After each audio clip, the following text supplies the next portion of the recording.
Igreja Cristo é Vida, a sua cidade refúgio. Meus irmãos amados e minhas irmãs em Cristo, a mensagem que o pastor traz essa manhã para a igreja é: o meu povo está sendo destruído. O meu povo está sendo destruído. O texto que dá suporte a essa mensagem de hoje, que é a primeira, número 1, está em Mateus capítulo 22, versículo 29. Mateus capítulo 22, versículo 29. Marque aí na tua Bíblia. O pastor vai ler o texto. Isso aqui é Jesus se dirigindo aos fariseus. Errais, não conhecendo as Escrituras, nem o poder de Deus. Olha que coisa, hein?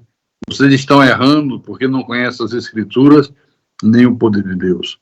Mas os fariseus, naquela época, eram tidos como os que conheciam profundamente as Escrituras, especialistas nas Escrituras. Mas Jesus diz: vocês erram porque vocês não conhecem as Escrituras. Então vamos orar para que o Espírito Santo fale ao nosso espírito nesta manhã de domingo. Oremos ao nosso Deus agora. Senhor Jesus Cristo, Tu és o único e soberano Deus, e não há outro. O Senhor é o único. E nós somos o Teu povo, a Tua propriedade peculiar entre todos os povos da terra, as ovelhas do Teu rebanho, povo que o Senhor libertou das trevas para a Sua maravilhosa luz. Nós somos o remanescente fiel, aqueles que ouvem a Tua voz e as praticam. E tem um conhecimento prático da verdade, prático da palavra. E esse conhecimento prático faz com que nós sirvamos ao Senhor da maneira que o Senhor quer ser servido, não da maneira que nós queremos servir. Servir ao Senhor como Deus eterno, como Todo-Poderoso, como soberano do Rei da terra. Ah, meu Pai, meu Deus e Senhor, em nome de Jesus, fala a Tua igreja nesta manhã. Usa-me como Teu servo, como Teu pastor. Que a minha boca seja a Tua boca, os meus olhos os Teus olhos, minhas mãos as Tuas mãos, meus ouvidos os Teus ouvidos, meus pés os Teus pés. E que tudo que for proclamado aqui, nesta manhã maravilhosa de domingo, que seja para a honra, para a glória e para o louvor do Teu santo nome. Eu te peço em nome de Jesus, e que todos que creem digam amém, amém e amém. Diga graças a Deus. Meus irmãos amados, Igreja Santa do Senhor Jesus Cristo, o tema dessa mensagem é uma advertência e uma revelação que Deus fez ao povo de Israel através do profeta Oséias. Uma advertência e uma revelação. Qual foi a advertência? Meu povo está sendo destruído. Deus advertiu: o meu povo está sendo destruído. Qual foi a revelação? Porque lhe falta conhecimento. Então, nessa época que Israel estava vivendo uma situação precária, havia miséria para todo lado, Israel tinha sido vencido pelos seus inimigos, havia muito sofrimento, muita dor, muita desgraça, era a situação de Israel nessa época. Aí a pergunta é: qual foi o pecado que levou a nação de Israel a uma situação tão drástica como essa, tão dramática, tão miserável? A resposta é clara. No texto bíblico diz: a falta de conhecimento de Deus. Agora entenda que quando diz aqui que eles não tinham conhecimento de Deus, não está se referindo ao conhecimento teórico, ao conhecimento intelectual, porque esse conhecimento teórico e intelectual eles tinham.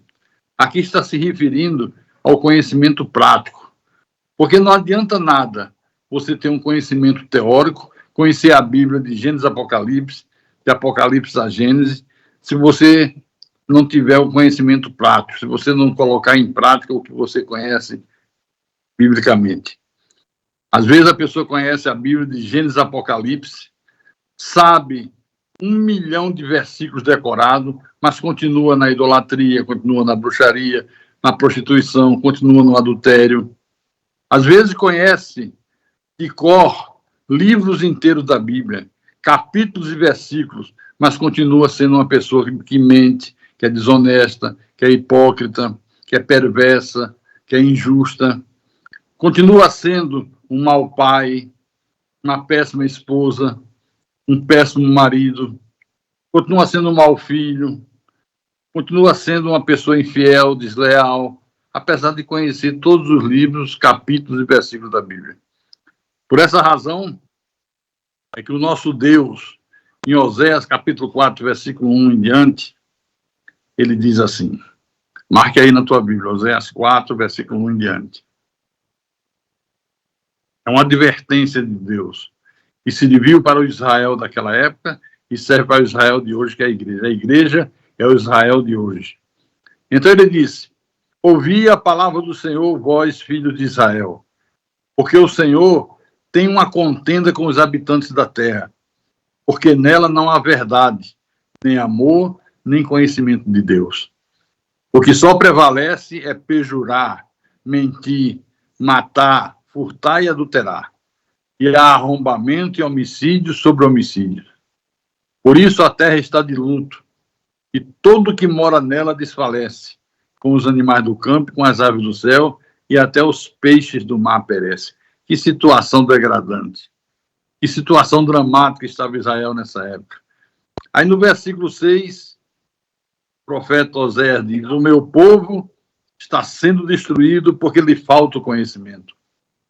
Porque tu, sacerdote, rejeitaste o conhecimento, também eu te rejeitarei, para que não seja sacerdote diante de mim. Visto que te esqueceste da lei do teu Deus, também eu me esquecerei dos teus filhos. Veja que a esculhambação era grande, não era pouca, não. O povo desprezou a prática da palavra, já não tinha um relacionamento com Deus, e por isso, Deus disse, por isso vocês estão sendo destruídos. Irmãos, igreja do Senhor Jesus, separado de Deus, as únicas coisas que as pessoas encontram é sofrimento, amargura, frustração, um vazio existencial que leva a pessoa à depressão, um problema terrível. Afastado de Deus só encontra desgraça, só encontra miséria.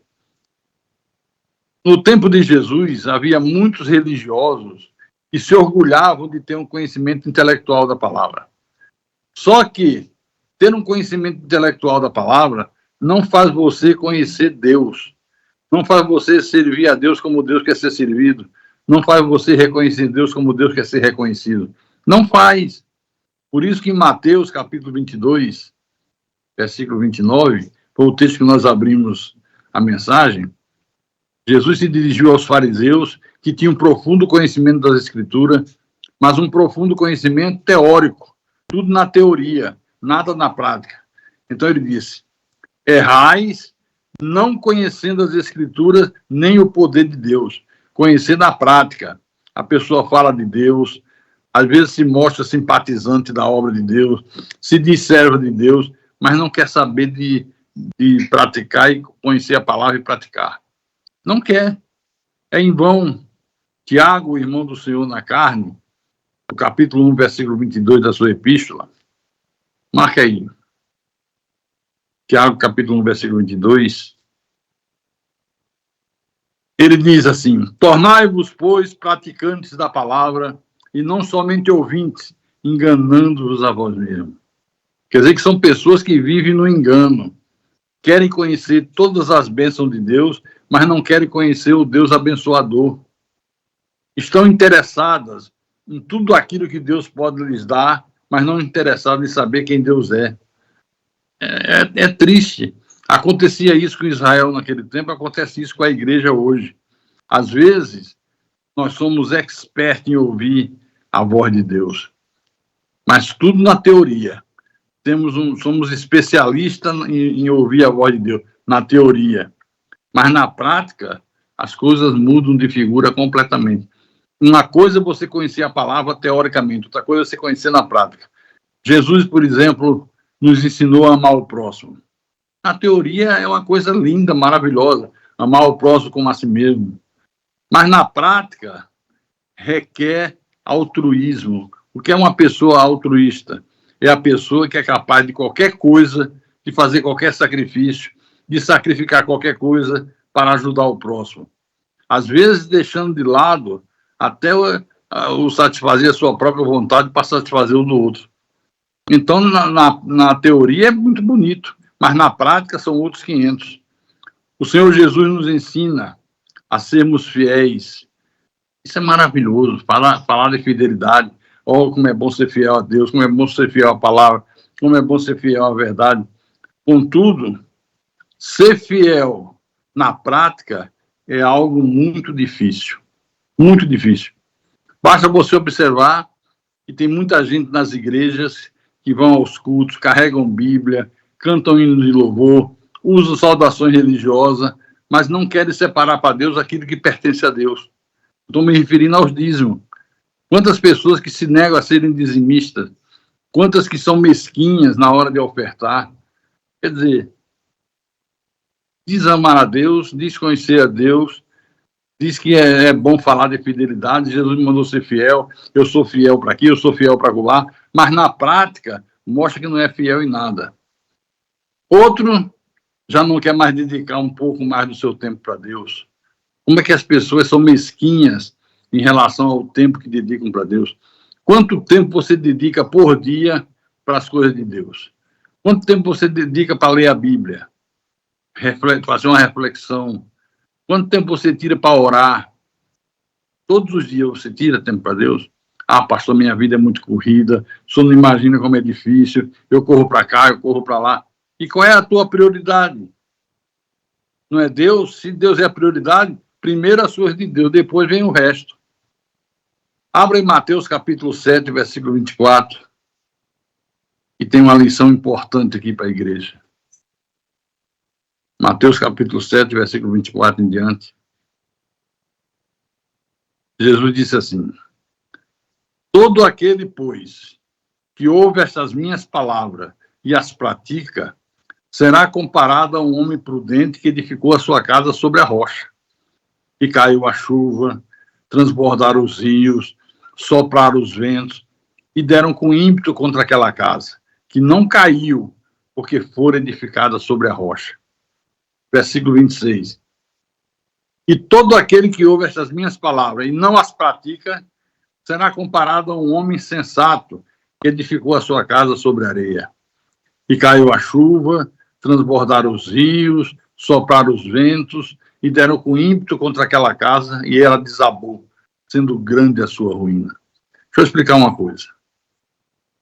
No contexto do Sermão do Monte, que é o que Jesus vinha falando, Jesus traz no Sermão do Monte vários ensinamentos para nós colocarmos em prática no dia a dia da vida. Mas ele termina com um ensino que deixou todos maravilhados. Quando ele deu esse ensinamento aqui, ele deixou todos maravilhados. Então, o Senhor, nessa parábola, mostra aquilo que acontece a uma pessoa que ouve a palavra de Deus e pratica, e aquilo que acontece a pessoa que ouve a mesma palavra e não pratica. Jesus mostra aqui dois homens construindo cada um a sua casa. O terreno era igual, estavam no mesmo lugar, a planta da casa era igual para os dois, o material a ser usado era o mesmo material usado, mas tinha algo que não era igual. O que é que não era igual aqui? A forma como a casa foi construída. Preste atenção nisso. Ele diz: todo aquele, pois, que ouve essas minhas palavras e as pratica, será comparado a um homem prudente, um homem sábio, um homem inteligente, que edificou a sua casa sobre a rocha. No livro de Lucas diz que ele cavou e abriu profunda vala. Aí ele diz, Jesus: caiu a chuva, transbordaram os rios, sopraram os ventos e deram com ímpeto contra aquela casa que não caiu porque fora edificada sobre a rocha. Meu irmão, minha irmã, essa chuva que Jesus se refere aqui, esses rios, esses ventos impetuosos, simbolizam os problemas do dia a dia da vida, as lutas, as aflições que todos nós, sem exceção, enfrentamos ao longo da nossa existência. Essa casa que os dois homens tiveram que construir é a nossa vida, é a tua vida, é a minha vida.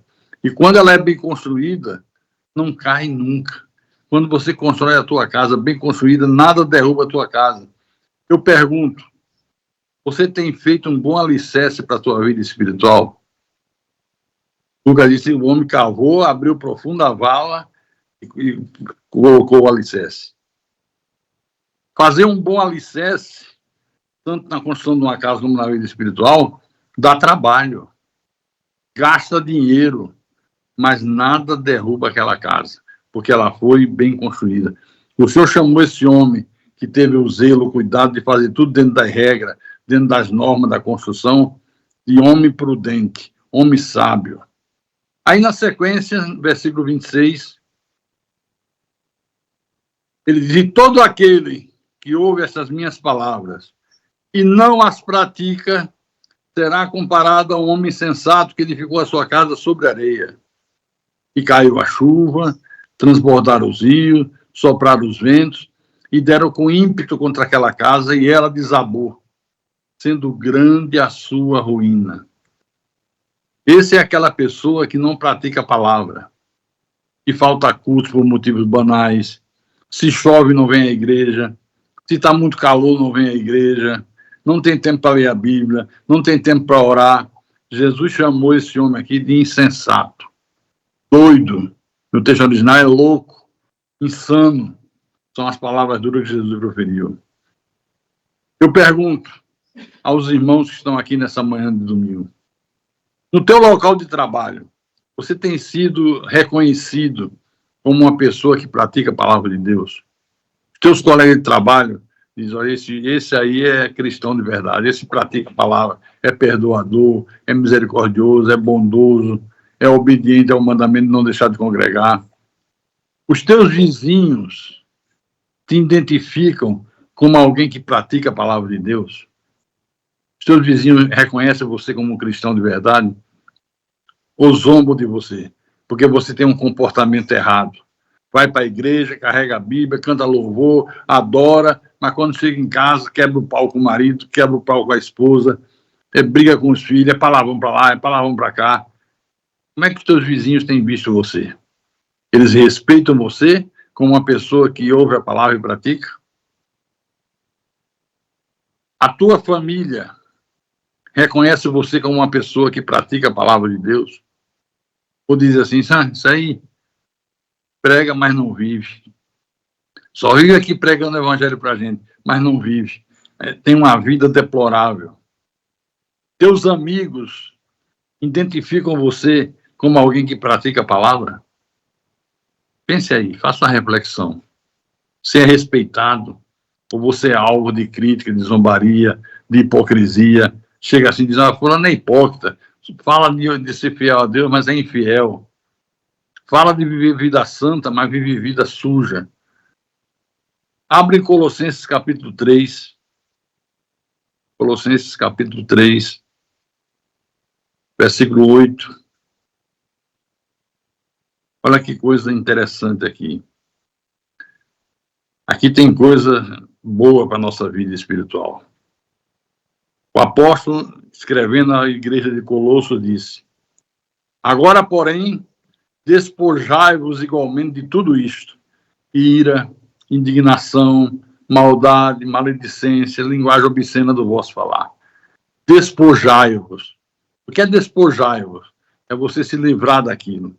É como uma roupa suja que você está usando, já sujou, tem que tirar para lavar e vestir uma roupa limpa.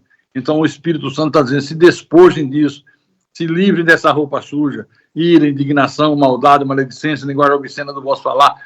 Tira isso da tua vida. Tem pessoas que continuam sendo pessoas iradas, pessoas cheias de maldade, de maledicência, linguagem obscena, e diz assim, eu estou orando a Deus para o Espírito Santo tirar isso da minha vida. Não é o Espírito Santo que vai tirar, não. É você que tem que tirar. Sou eu que tenho que tirar da minha vida. Cada um tira da sua. Você ouve a palavra, você vê que aquele comportamento não está de acordo com a verdade de Deus, não é agradável a Deus, você muda. Você muda.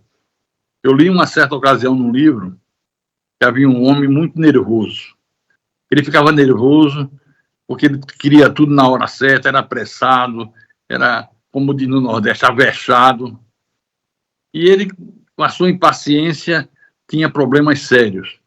Aí disse que ele um dia orou a Deus: Senhor, eu te peço em nome de Jesus, me dê paciência.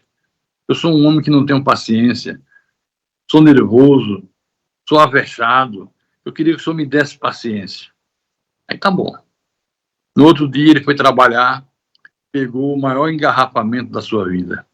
Ele detestava engarrafamento, mas nesse dia superou todas as expectativas. Tinha havido um acidente e ficou o trânsito parado por quilômetros e quilômetros e quilômetros. E ele disse assim: mas Deus, eu orei ontem à noite pedindo paciência, o Senhor me faz isso, hoje eu pego esse engarrafamento. E Deus disse para ele: você não pediu para ter paciência? Está aí, coloca em prática. Então somos nós que temos que nos despojar. É você que tem que tirar. Não é Deus que tira. É você que tira aquilo que não presta, aquilo que não condiz com a palavra. Eu fiz isso na minha vida. No versículo 12, ele continuou. Primeiro mandou despojar, tirar a roupa suja. Agora ele manda vestir uma roupa nova. Revesti-vos, pois, como eleitos de Deus, santos e amados, de ternos afetos de misericórdia, de bondade, de humildade, de mansidão, de longanimidade. Agora você tem que se revestir. Como é difícil achar entre o povo de Deus pessoas cheias de eternos afetos de misericórdia, ternura. Às vezes vem muito dedo apontando, só vê as pessoas mostrando a culpa, mostrando o erro. Ternos afetos de misericórdia, de bondade, de humildade, mansidão. Pessoas são muito estressadas, muito nervosas, tudo perde o controle, tudo perde o equilíbrio, não tem mansidão. Longanimidade. O que é longanimidade? Paciência para suportar a ofensa. Nas igrejas, se o irmão ofende o outro, aquele que foi ofendido quer arrancar o pescoço do outro fora. Não tem paciência para suportar a ofensa.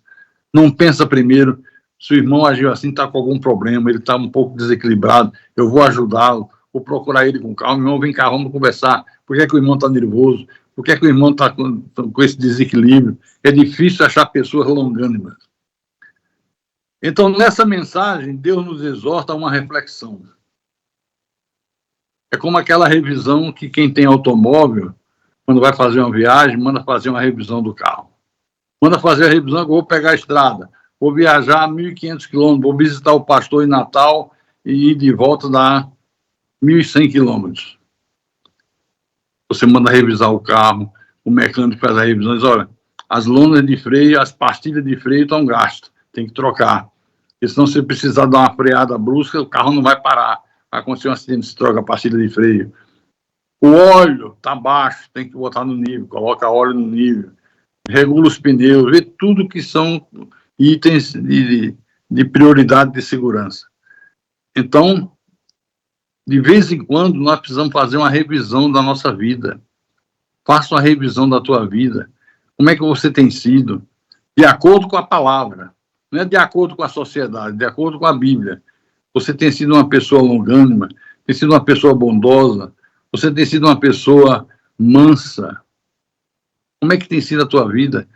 Aquilo que está estragado, troca, tira e joga fora, que não presta.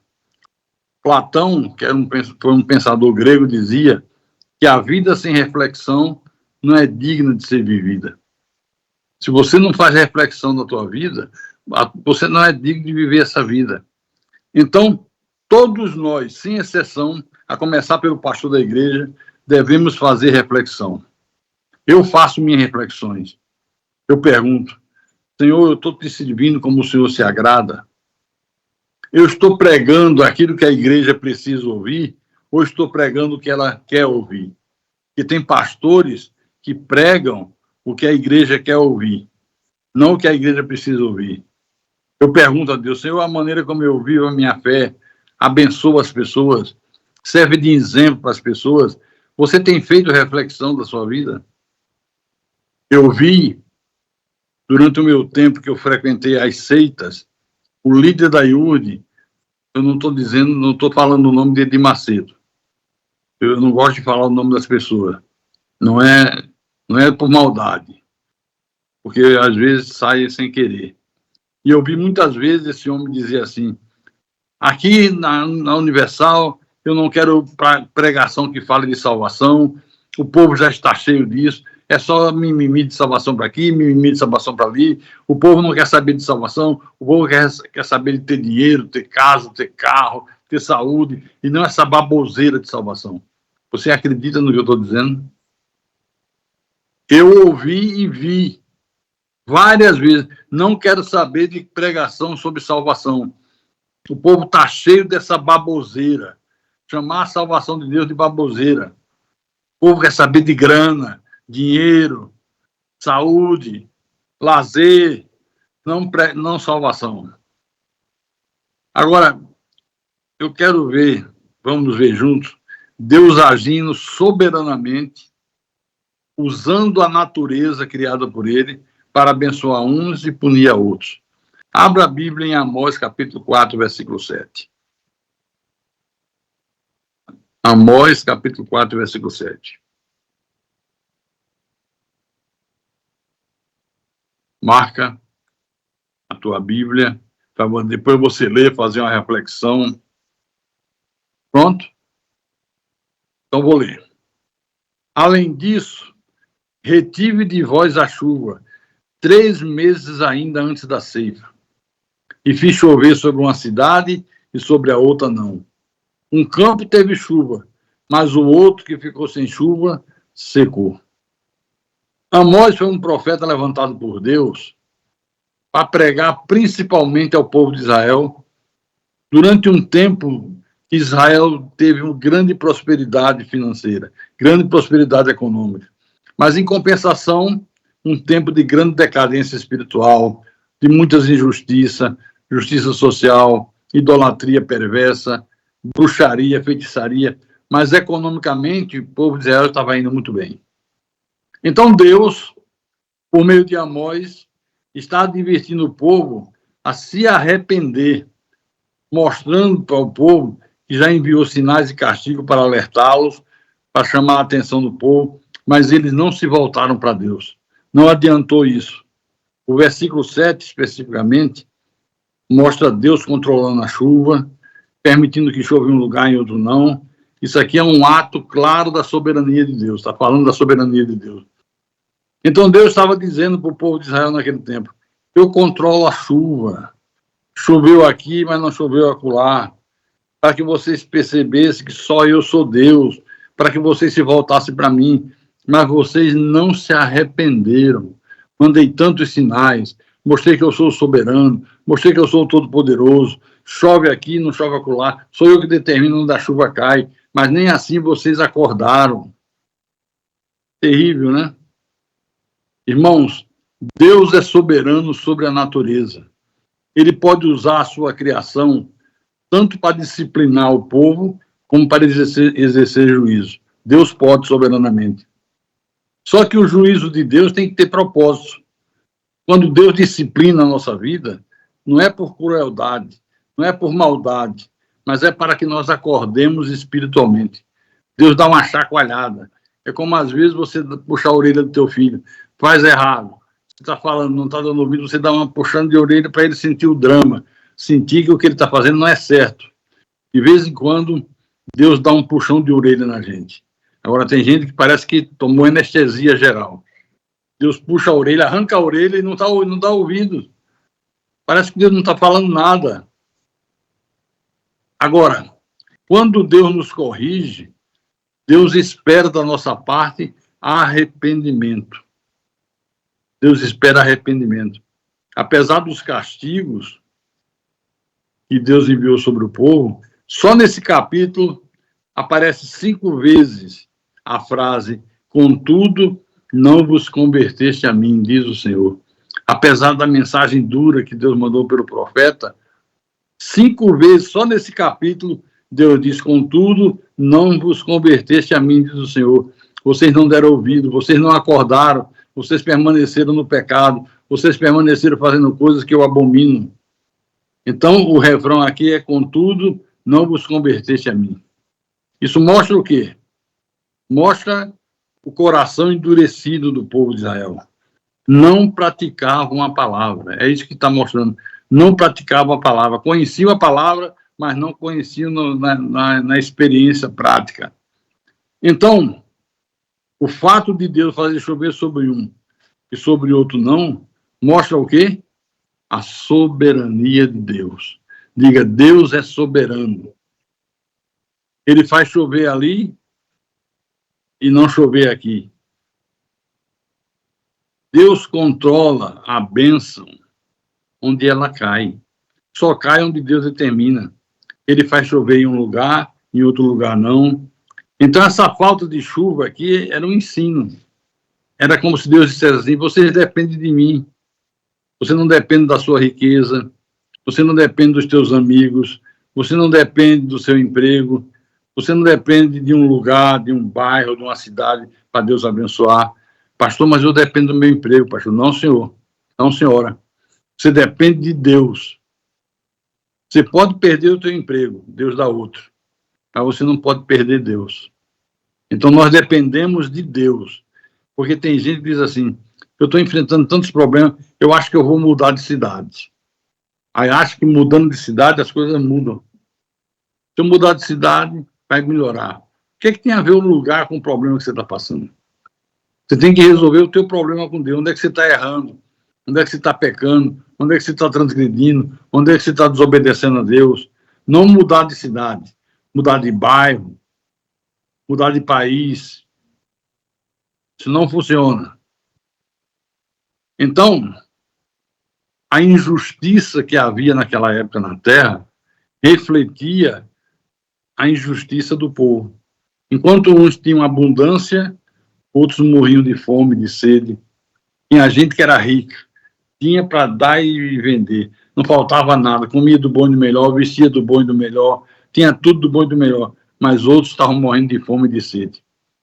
Um retrato espiritual da desigualdade e do egoísmo. Será que nós não estamos vivendo esse tempo hoje também?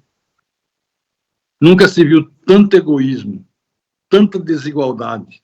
Enquanto poucos têm muitos, muitos têm pouco. Gente que tem dinheiro que pode passar 3 gerações e ele não acaba.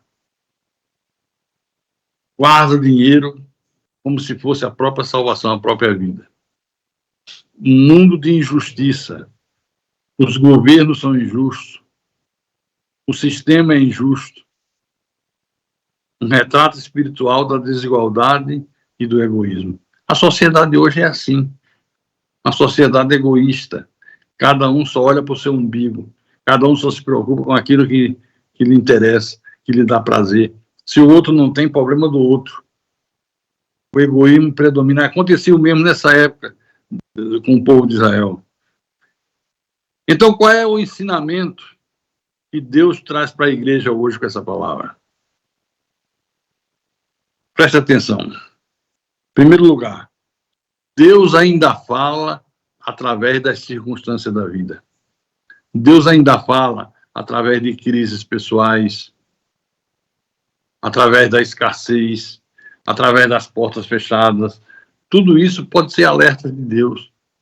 Quando você estiver passando por circunstâncias adversas, seja sensível que Deus pode estar falando com você. Deus pode estar puxando a tua orelha dizendo, conserta isso, conserta aquilo. Olha, não está certo, não está me agradando, não está bom, você não está praticando, você está sendo um cristão teórico, você conhece a minha palavra na teoria, mas você não coloca em prática. Deus fala através das circunstâncias. Sempre fala. Segundo lugar, nem toda escassez é maldição. Pode ser correção também. A escassez vem porque Deus está corrigindo. Em Hebreus capítulo 12, versículo 6, marque aí. Hebreus capítulo 12, versículo 6. Ok? Lá vou eu. Porque o Senhor corrige a quem ama e açoita a todo filho a quem recebe. É para a disciplina que perseverais. Deus vos trata como filhos. Pois que filho há que o pai não corrige? Mas, se estáis sem correção de que todos se têm tornado participantes, logo sois bastardos e não filhos. O Senhor corrige a quem ama. Deus corrige a todo filho que recebe. A correção de Deus. Você vê essa coisa de bênção seletiva, nos fazem refletir. Por isso que a coisa mais importante da vida é você fazer reflexão, fazer uma reflexão. Bênção seletiva. Você pergunta assim, por que Deus está fazendo chover aqui e não faz chover ali? Por que aquele irmão prospera e eu não prospero? É uma reflexão. O que está havendo? O que ele tem diferente de mim?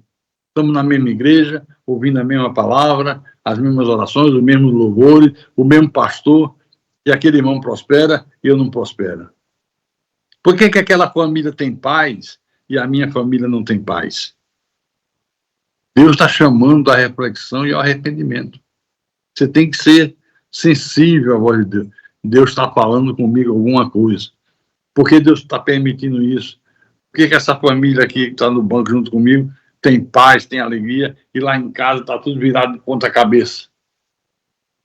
Fazer reflexão. O que é que Deus está falando? Garanto a você que o Espírito Santo vai mostrar. O que é que Deus está chamando a atenção? O que é que Deus está repreendendo? O que é que Deus está clamando para que você se conserte? Então, nunca ignore os sinais de Deus. Nunca. O povo de Israel ignorou todos os alertas de Deus. Deus enviou profeta, repreendeu, exortou, mandou consequências difíceis, fez perder para os inimigos, fez Israel passar grande fome, e eles não entenderam o que Deus estava falando. Não foram sensíveis à voz de Deus. Nós somos privilegiados porque hoje nós ainda podemos ter tempo de ouvir Deus. Então, meus irmãos amados, ouça a palavra, pratique a palavra. Ser cristão é praticar a palavra em todas as circunstâncias da vida. Isso é ser cristão. Ou você pensa que ser cristão é sentar no banco da igreja, cantar 2, 3 hinos, ouvir uma pregação e está tudo certo. Sou cristão. Ser cristão, sou. Por que você é cristão? Porque eu estou sempre no culto, não falta o culto. Porque eu tenho uma Bíblia. Porque eu oro. Porque eu canto louvores a Deus. Sim, o que mais? Isso aí é ser cristão? Não. Todo cristão faz essas coisas. Mas nem todos que fazem essas coisas são cristãos. O verdadeiro cristão é aquele que ouve e pratica. Ouve e coloca em prática. Não é uma coisa teórica. A igreja está cheia de teóricos. Gente que conhece Bíblia na teoria. Tem a boca doce para falar das coisas de Deus. Não porque Deus exige fidelidade. E Ele é o mais infiel que tem. Mas quer cobrar dos outros fidelidade. Cara de pau, né? Aponta o dedo, enxerga o argueiro no olho do irmão, mas não enxerga a trave que está no dele. Fala de bondade, é o que menos existe na sua vida. Fala de ser misericordioso, a pessoa erra, comete um pecado, ele vem com tudo, com pedra na mão, quer acabar de matar o sujeito. O misericordioso estende a mão e levanta o caído.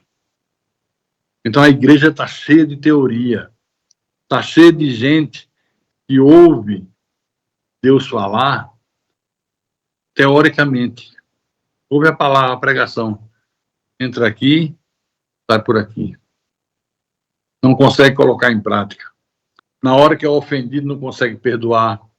Ah, pastor, eu não sei o que acontece comigo, mas quando alguém me ofende, eu fico com uma coisa aqui dentro, pastor, só parece uma bomba atômica do Hamas. Parece uma bomba atômica lá do Irã. Eu não consigo controlar. Me dá um mal-estar tão grande que eu não aguento ser desrespeitado. E cadê a sua misericórdia, teu perdão? Cadê? Ah, pastor, acho que eu comprei pela Shine, né? Shine, e vendo... Sim, e vendo as coisas da China, né? Eu comprei pela Shine, tá demorando a chegar. Estou esperando, pastor. Irmão, Deus chama a igreja nessa manhã de domingo a responsabilidade de ouvir e praticar. Não pode ser teoria. Na teoria é fácil. A igreja está cheia de especialistas em ouvir, mas ouvir com esses ouvidos de carne. Deus quer que você ouça com os ouvidos do Espírito. O ouvido de carne você ouve agora, daqui a 5 minutos não lembra mais. Não lembra mais. 5 minutos é suficiente. Termina o culto, pergunta, irmão, qual foi o tema de hoje? O quê? Tema que o pastor pregou. Ele acabou de pregar agora, você não ouviu? Irmão, é que eu estou com um problema de amnésia. Estou tomando uns medicamentos assim, ginkgo biloba, que é bom para a memória. É triste. Está ouvindo com os ouvidos da carne. Tem que ouvir com os ouvidos do Espírito. Quando você ouve com os ouvidos do Espírito, você se apressa em praticar. E quanto mais eu pratico, mais o meu relacionamento com Deus se torna estável, se torna sólido. Olha, a melhor coisa do mundo é praticar a palavra. Eu tive dificuldades no início da graça. Eu ficava sem jeito de saudar a pessoa, graça e paz. Eu não tinha costume. Só usava Deus abençoe. Graça e paz. Eu demorei a me acostumar. Mas na medida que eu fui praticando, se tornou uma coisa familiar para mim. Hoje eu não consigo falar com ninguém sem desejar graça e paz. Escreva uma mensagem no WhatsApp respondendo ao irmão, graça e paz. Tudo coloco graça e paz. É a prática. Você perdoa, no início parece uma coisa amarga, a pessoa te fez mal, te interpretou mal, te caluniou, mas você vai lá e perdoa. Você faz a coisa meio arrastada, mas à medida que você vai praticando, se torna uma coisa normal, natural, não é difícil. Você acha difícil não perdoar. Aí você acha difícil. Tem gente que diz, mas você vai perdoar se isso for. Difícil para você é não perdoar, porque você praticou. Ouvir a palavra e colocar em prática. Em nome do Senhor Jesus. Amém? Bom, domingo chuvoso.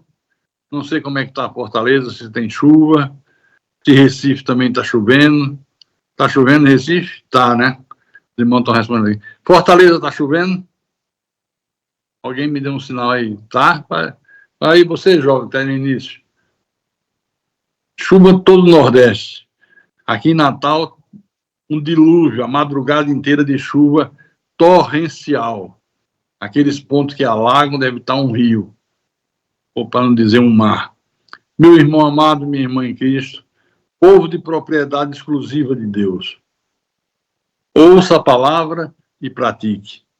Ouça a palavra e pratique. Construa a sua casa bem construída. Quando você vai construir uma casa, o principal da construção da casa é o alicerce. Se o alicerce estiver bem construído, pode vir chuva, vento, tempestade, terremoto, a casa não cai.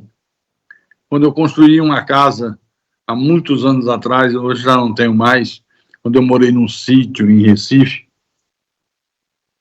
a coisa mais importante que o pedreiro disse para mim, ó, pastor, o mais importante são os alicerces, porque o senhor quer um primeiro andar e tem que ter um alicerce que suporte. E o terreno aqui é muito impróprio para a construção, tem que fazer um alicerce bem feito. Demorou, viu? Gastei dinheiro. Era toda hora, precisa mais cimento, precisa mais ferro, precisa mais brita, e haja brita para lá, ferro para cá, cimento para lá. Foi a época que mais demorou. Passava uma semana, 2, parecia que não tinha sido feito nada. E o alicerce você não vê nada, só vê colocando pedra, cimento e ferro. Mas depois que ele está pronto, ele sobe com facilidade o restante. Mas aquele alicerce é que segura a casa, é que mantém a casa. Então, construa a sua casa bem construída. Dá trabalho, dá. Gasta dinheiro, gasta, mas vale a pena. É segurança. Então, coloque em prática a palavra. Seja um construtor sábio. Jesus chamou o homem que construiu a casa sobre a rocha de sábio, inteligente. Chamou o que construiu sobre a areia de louco, doido varrido. Você é um louco. Como é que constrói a casa sobre a areia? Vai vir qualquer chuvinha, vai derrubar essa casa. Será grande a sua ruína. Então, não poupe sacrifício. Não poupe energia. Não poupe esforço. Você sai desse culto agora, vai para casa, está chovendo. Você almoça, descansa um pouquinho, vou voltar para o culto da noite. É meu dever, é minha obrigação. Deus está me esperando. Deus tem algo importante para falar comigo nessa noite. Quinta-feira, quarta-feira, agora é quarta-feira à noite, você está na igreja. Você não faz isso com o seu trabalho? Você que trabalha, pega 7h30 da manhã, você acorda 5 horas, toma banho, troca de roupa, às vezes levando marmita. Você 7h30 está no local de trabalho. Trabalha de 7h30 a meio-dia. Meio-dia, 1 hora de almoço. 1 hora da tarde, pega para o segundo turno. Vai de 1 até as 5h30 da tarde. Você faz isso todos os dias. Segunda, terça, quarta, quinta, sexta, às vezes até sábado. Você não falta trabalho. Tem aquele dia que você está meio devagar, sentindo mal-estar, está faltando disposição, mas você diz, não, mas eu não posso faltar ao meu trabalho. Eu tenho responsabilidade. E com Deus você não tem? E com Deus? Com quem nós devemos ter responsabilidade maior? Com Deus. Deus é a prioridade da nossa vida. Dê prioridade a Deus. Coloque Deus como prioridade número 1. E você verá a graça de Deus se manifestar em teu favor, em nome do Senhor Jesus. E quem tem ouvidos para ouvir, que ouça o que o Espírito falou à igreja nesta manhã de domingo, em nome de Jesus. Para a glória de Deus. Dê uma forte salva de palmas para Deus.